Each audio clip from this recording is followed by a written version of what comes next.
ఓం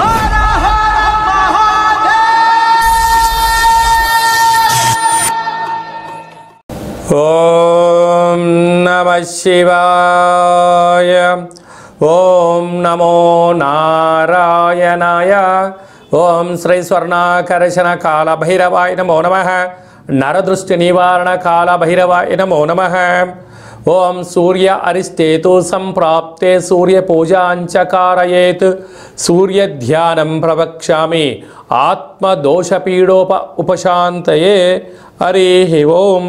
మా ఛానల్కి స్వాగతం. చూస్తున్న వీక్షకులకు ప్రేక్షకులకు ప్రియ కాళభైరవ భగవద్బంతులకి స్వాగతం పలుకుతూ మమ్మల్ని ఎంతగానో ఆదరిస్తూ ఉండబడినటువంటి ప్రియ సోదరీమణులకు అందరికీ కూడా సనాతన ధర్మ వీక్షకులకు సంరక్షకుల అందరిపైనను రథసప్తమి అనగా సూర్యుడి యొక్క జయంతి సందర్భంగా అందరికీ నిండు నూరేళ్ల ఆయురారోగ్యాలను ప్రసాదించాలని, ఎవరికి కంటి సమస్యలు, దేహ సమస్యలు, ఆత్మ సమస్యలు, అనారోగ్య సమస్యలు వాళ్ళకు రాకుండా సంపూర్ణ ఆయురారోగ్యాలు ప్రసాదించాలని సూర్య భగవానుని వేడుకుందాం. 16వ తారీఖు 2వ నెల 2024 నుండి 29/2/2024 వరకు పుట్టినటువంటి వారందరికీ కూడా ముందస్తుగా జన్మదిన శుభాకాంక్షలు. గతంలో వివాహం చేసుకున్న వారికి వివాహ వార్షికోత్సవ శుభాకాంక్షలు. ద్వాదశ రాశుల్లో గ్రహ గమనాన్ని ఒకసారి వీక్షింపచేద్దాం.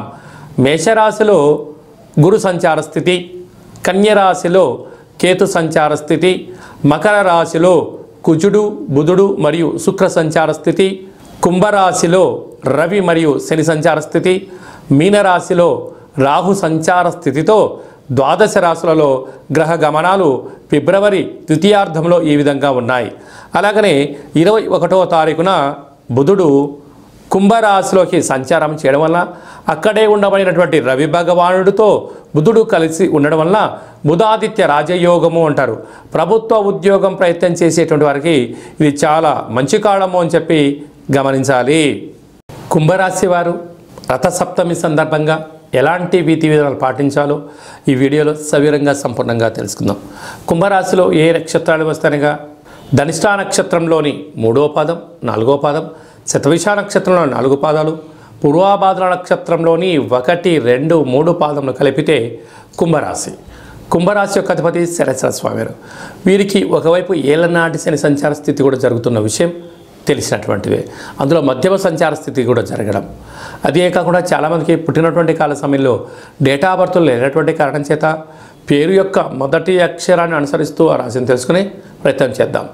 గు, గే, గో, సా, సి, సు, సే, సో, ద అక్షరాల వరకు కుంభరాశి జాతకులే.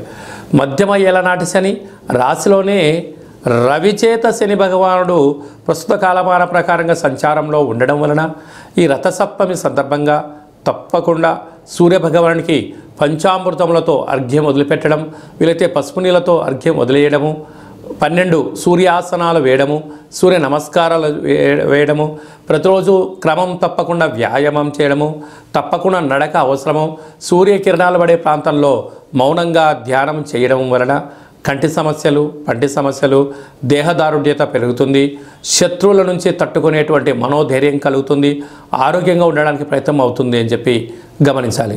రాశిలోనే ఏడాది తర్వాత రవి భగవానుడు సంచారం చేయడం వలన దూర, వాయు, జల ప్రయాణాలు చేసేటప్పుడు తొందరపాటు నిర్ణయాలకు సరైన సమయం కాదు. మీ జన్మ నక్షత్రం రోజున అష్టమి పూర్ణిమ తిథి ఎందున మౌనంగా ఉండే ప్రయత్నం చేయండి. వీళ్ళతో గోమాతకు ఆహారం పెట్టండి, నదిలో చేపలకు కానీ జల జీవరాశులకు ఆహారం వేయండి, పక్షులకు పెట్టండి.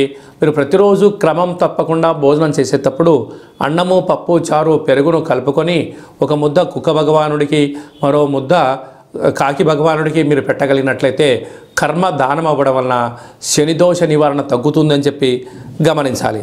అలాగనే వీరికి వ్యయంలో కుజ, బుధ, శుక్ర సంచార స్థితి కన్నా కుజదోష ప్రభావం కారణం వలన పంచభూతాలతో, మానవులతో అపహాస్యంగా ఉండొద్దు.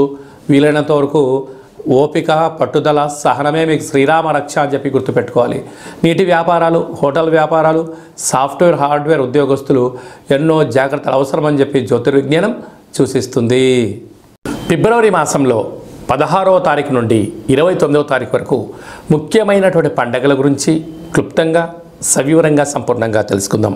16వ తారీఖున మాఘమాస శుద్ధ సప్తమి, రథసప్తమి కనుక సూర్య భగవానుడి యొక్క ఆరాధన, సూర్యారాధన చేయడం, సూర్య భగవానుడికి అర్ఘ్యం వదిలిపెట్టడము, మనము స్వామివారికి ఆసనాలు ముద్రలు వేయడం వలన సంపూర్ణ ఆయురారోగ్యాలు మనకు ప్రసాదించడం జరుగుతుంది. అంటే కేవలం ఈ రథసప్తమి రోజే కాకుండా ప్రతిరోజు సూర్య నమస్కారం చేసుకోవడం, ప్రతిరోజు ముద్రలు వేయడం, ఆసనాలు వేయడం వల్ల సంపూర్ణ ఆయురారోగ్యాలు ఉంటాయని చెప్పి గమనించాలి.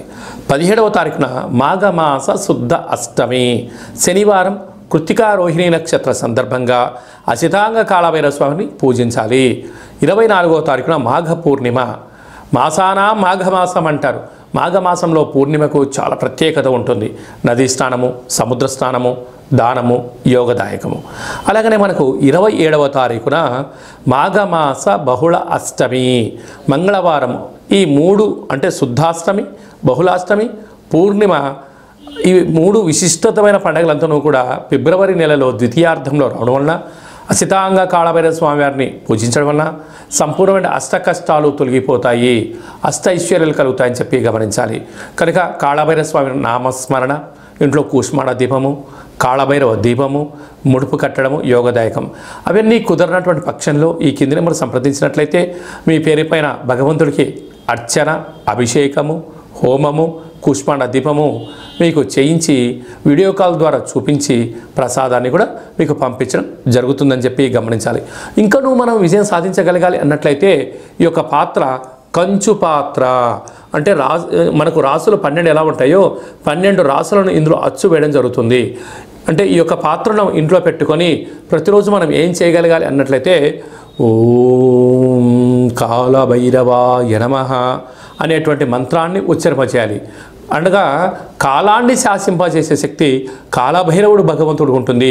ఉదయము, మధ్యాహ్నము, సాయం, సంధ్య, నిశారాత్రి ఎప్పుడు పిలిస్తే అప్పుడు పలికే ఏకైక భగవంతుడే కాళభైరవ స్వామివారు. కాళభైరవ స్వామివారిని పూజించడం, స్మరించడం వల్ల సకల భూత, ప్రేత, పిశాచ, సకల దుష్టగ్రహాలు, నరదృష్టి గ్రహాలు, సంపూర్ణమైనటువంటి అష్ట కష్టాలను తొలగిపోయి అష్టైశ్వర్యానికి స్వాగతం పలకడము, సకల ప్రయోగాలు, దుష్ట ప్రయోగాలు కూడా తొలగిపోతాయని చెప్పి గమనించాలి. ఈ పాత్ర వలన ఉపయోగం ఏమిటనగా ఓంకారనాదము శబ్దం రావడము, కాళభైరవ స్వామికి స్మరించడం వలన మానవుని యొక్క దేహంలో ఉండబడినటువంటి షట్చక్రాలు వికసింపచేసి దరిద్రము పోయి అదృష్టం కలుగుతుందని చెప్పి గమనించాలి. ఒక్కసారి ఈ యొక్క పాత్ర ద్వారా ఎలా శబ్దం వస్తుందో ఒకసారి వీక్షింపచేద్దాం.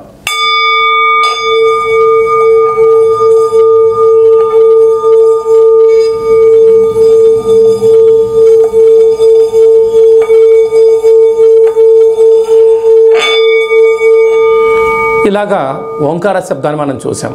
అలాగా శబ్దద్వర్థం వలన సకల అష్ట కష్టాలు తొలగిపోతాయి, అష్టైశ్వర్యాలు కలుగుతాయని చెప్పి గమనించాలి.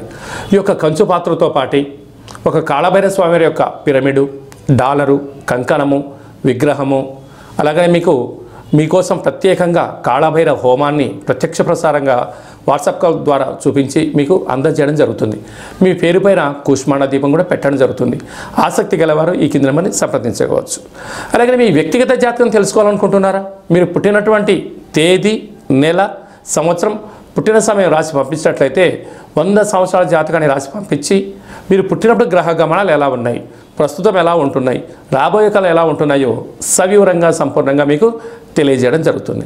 అలాగే చాలామందికి డేటా ఆఫ్ బర్త్లో లేనటువంటి వాళ్ళు ఎవరైనా ఉన్నట్లయితే మీ పేరు యొక్క మొదటి అక్షరాన్ని అనుసరిస్తూ రాశిని తెలియచేస్తూ కాళభైరవ ఉపాసన చేత భూత, భవిష్యత్, వర్తమానాన్ని తెలియచేస్తూ మీ జాతకం చెప్పించుకున్న ప్రతి ఒక్కరికి కూడా మన యొక్క కాళభైరవ స్వామి యొక్క దేవాలయంలో అర్చన, అభిషేక, హోమ కార్యక్రమాలను కూడా చూపించి మీతో స్వామివారికి నమస్కారం పెట్టించడము, స్వామివారికి ఆశీస్సులు మీకు ప్రసాదింపజేయడం జరుగుతుంది అని చెప్పి గమనించాలి.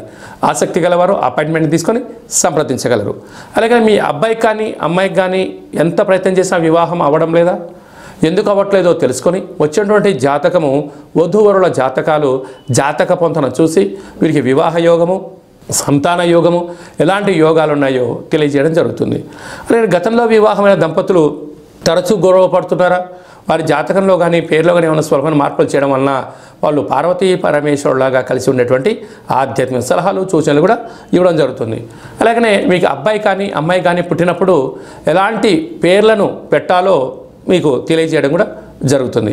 చాలామందికి కాళభైరవ మంత్ర సాధన ఎలా చేసుకోవాలి, కాళభైరవ స్వామికి ఆశీస్సులు ఎలా పొందాలి అనుకుంటున్న వారందరికీ కూడా మన యొక్క దేవాలయంలో కాళభైరవ స్వామి యొక్క మంత్ర ఉపదేశం ఇవ్వడము, కాళభైరవ స్వామి యొక్క ఆశీస్సులు ఎలా పొందాలో సవివరంగా సంపూర్ణంగా తెలియజేయడం జరుగుతుంది. అనేక మందికి మీరు పుట్టినటువంటి రోజున, మ్యారేజ్ డే రోజున మీరు అర్చన అభిషేకం చేయించుకోవాలనుకుంటున్న వారందరికీ కూడా మన యొక్క కాళభైరవ స్వామి యొక్క దేవాలయంలో మీ పేరు పైన స్వామివారికి అభిషేకము, అర్చన, కాళభైరవ హోమం కూడా చేయించడం జరుగుతుంది. అలాగే అన్నప్రసాద వితరణ కూడా చేయడం జరుగుతుంది. ప్రధానంగా అందరికీ వ్యక్తిగత నరుడు యొక్క దృష్టికి నల్లటి నాపర ఎలా బద్దలు అవుతుంటుందో మీ అందరికీ కాళభైరవ స్వామి వారి యొక్క రుద్రాక్షని మీకు నరదృష్టి నివారణ ప్రసాదంగా పంపించడం జరుగుతుంది. కనుక ఆసక్తి గలవారు ఈ కింద సంప్రదించి నరదృష్టి రుద్రాక్షను సంపాదించి ఆ యొక్క దుష్టగ్రహాన్ని దూరం చేసుకొని అదృష్ట లక్ష్మికి స్వాగతం పలకగలరు. అందరిపైనను కాళభైరవ స్వామి యొక్క ఆశీస్సులు, ఖచ్చితంగా కాళభైరవ స్వామికి ఆశీస్సులు ఉండాలని కోరుకుంటూ ఆశీర్వచనం. ఓం కాళకాలాయ విద్మహే కాళాతీతాయ ధీమహి తన్నో శ్రీ స్వర్ణాకర్షణ కాళభైరవ ప్రచోదయాతు. అందరికీ నరదృష్టి నివారణ కలగాలని, అందరికీ చల్లని చూడు ప్రసాదించాలని కాళభైరవ స్వామి వేడుకుందాం. ఈ వీడియో మీకు నచ్చినట్టయితే లైక్ చేయండి, షేర్ చేయండి, మా ఛానల్ని సబ్స్క్రైబ్ చేసుకోండి, పైన ఆల్ అనే బటన్ కూడా తెలియచేయండి. ఈ భక్తి సమాచారాన్ని మీరు ఎవరి గురించి క్షేమం ఆలోచన చేస్తున్నారో, మీ క్షేమం గురించి ఎవరు ఆలోచన చేస్తున్నారో ఈ భక్తి సమాచారాన్ని చేరవేసి కాళభైరవ స్వామికి ఆశీస్సులు కూడా పొందగలరు.